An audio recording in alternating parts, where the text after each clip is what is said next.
imagine one day waking up in Moscow in the middle of winter where it was about -25 below zero, and the culture was different, the language was different, and the moment I set my bags in my room, and it just hit me that I would actually have to spend 6 years of my life in this place. And there was no parent supervision, no one actually really watching the things that you do. And so I began to study in an environment that was actually very different from home. And this led me to so many different temptations. You know, in Moscow, price of water is cheap. Price of beer is actually cheaper than water, and it's just a pastime. People go clubbing and things like that. And before you know it, you want to try things out, and you can easily get hooked to, things like alcohol. And yeah, I found myself, controlled by that, and it was a big challenge. And because of that, my studies suffered, relationships suffered, and it seems as though failure was coming into my life. Failure in terms of studies, failure in terms of relationships, failure, and but it was at that moment that I really am grateful to friends, people that really actually care. Real friends are friends that actually can tell you at your face that you are not doing what is right, and that was when it hit me that I need to put things right. And the thing is that failure is never fatal, and failure is never final. Because at the end of the day, champions are not people who never fail. Champions are people who never quit. And in my second year in Moscow, I began to put things in order, begin to pick up the slack. After that, things begin to change.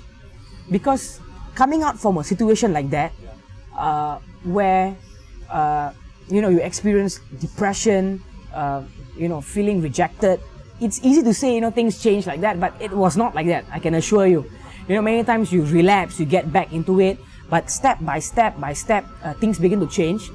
And I really think that the choices we make in life really makes us who we become. And so I begin to start making difficult but right choices to, stay away, from temptations like this, and places that would make you want to drink more. But then I begin to start spending time helping the community. I think that really consumed a lot of my time, and I started being, more involved with welfare work, and that just put my head off of many of these other things that were nonsense. It all started with just little things. Like I used to have a first aid box in my room. At first it was a joke. Everyone was laughing. Oh, this is the guy who came from Malaysia and brought his first aid box. When people had gastric problems, when they were sick, when they had cuts and bruises, they knew whose room to go to. Because we were in a hostel, and just from little things, from just treating little cuts and wounds, things like that, things begin to grow. The student election came, and so at that time I was a junior. I was only in my second year, and there were many posts to be filled, and one of the posts that they wanted was a welfare director. So when they thought about welfare, they thought about the guy with the first aid box, and that was how I got nominated, and then I was the welfare director, and that was when I began to learn to serve. I think servanthood is very important. Many people want to be great in life, many people want to do big things, but they don't understand what it means to serve. And I really think that it was those times, learning to serve, learning to just accept people for who they are, really help build things. And then from there, I was elected as the vice president of the student council, and then I started thinking, maybe we can do more. And so we organized the first charity concert ever in Moscow. Miss Jacqueline Victor, the Malaysian Idol, she flew over. The ambassadors from various countries were there, and we raised a big sum for the orphanage. And that was a beginning. And after that, we decided that, actually, we could actually go And we started by just 20 medical students. We said, why don't we just do the best that we have? And we went. The moment we came back, we realized that, wow, it was so impactful. It really brought meaning to what we were doing, because we are in this line of medicine. And when you do, what you were made for, what you were created for, it really brings things alive, brings meaning. And the next year, it grew to 120. And this year, just last month, actually more than 300 medical students and doctors returned from 10 countries across Asia. It all started off with a first aid box and with a group of friends, and we just said, why don't we just go? In many places that we go to the areas, the interior areas, for example, in Malaysia. We started out with Malaysia because that's our homeland. And then we started branching out to places like Indonesia, Philippines. We sent 2 teams to Vietnam this year, to Cambodia, to China. And we have 10 teams even in Russia. And many places that we go to, people have never even seen a doctor in their life. And so what we do is we provide free mobile medical clinics. Sometimes people don't care how much you know until they know how much you care. So when you meet their needs in that area, give them what they need at that moment, then when you begin to teach them about community development, about how to take care of hygiene and sanitation, things like that, that's when it really clicks. Actually, it started with a dream. It started with a dream of wanting to see a new generation of doctors, a new generation of medical students and future doctors that would actually make a difference in Malaysia and beyond.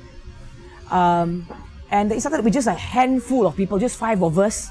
We met, and I started telling them, you know what, we can actually use our talents, our gifts, our abilities to make change, to make a difference. And so we just want to be people that wherever we go, many of us who graduate, we will be sent all across Malaysia. And in all these parts of Malaysia, we want to be like this chili, like salt that brings flavor to the community, that brings change, prevents decay, and actually impacts the society. Another person that I really admire is one of our advisors. His name is Dr. Shan Ong. He's a consultant pediatrician, top in his field, one of the top pediatricians in the whole of our region, and even in Australia. And he actually takes time to do missions work like this, to help children, autistic children. And he actually, really gave me hope that these things are possible even once you're working. Because some people will say, now you're young, you can do it, wait till you have your family and your children and things like that, then it might be different. But we do not want it to just be something that we did when we were young, but we want to see it grow even bigger and to really effect change. What I want to see in Malaysia is a different type of hospital. Malaysia might not need another hospital, but Malaysia needs a different kind of hospital. A hospital where it's catered for the masses, for the middle class, all of us. Where the rich actually subsidize payment for the poor, and where everyone is treated equally with good quality, with things like that. That's what I want to see built in Malaysia. And to get many of my friends together who have the same dream to actually effect change, to start medical centers like this, so that now everyone can get good healthcare. Now everyone can actually afford good healthcare as well. And the business of the medical center would actually help with the community service part of the work. Because as you know, the people, the old folks, they need medical attention. People who have autism and things, they need therapy. What better place to be when it is covered by the hospital? And we can make it as a program for our doctors to, every weekend, instead of working in the hospital, you can do some work there. And I see it as a franchise, not just in KL, but in Kuching, in places like Sabah, Sarawak, in places like Kuantan, in places like Penang, Johor, so that it will really spark something sustainable in order to do the work that we do. Because just hoping on charity, cannot really bring you really far. But when we can have like a social enterprise, a business that actually is meant to actually help the community, I see a future. I see a future of doctors that, would want to do something like that. My dream Malaysia is to see Malaysians grow big. What I mean about grow big is, I'm not talking about size, I'm talking about grow big in their thinking, to actually dare to dream, to dare to believe. Because like I said before, whether you are rich or poor, it costs you nothing to dream. And dream big, try to the best of our abilities and believe.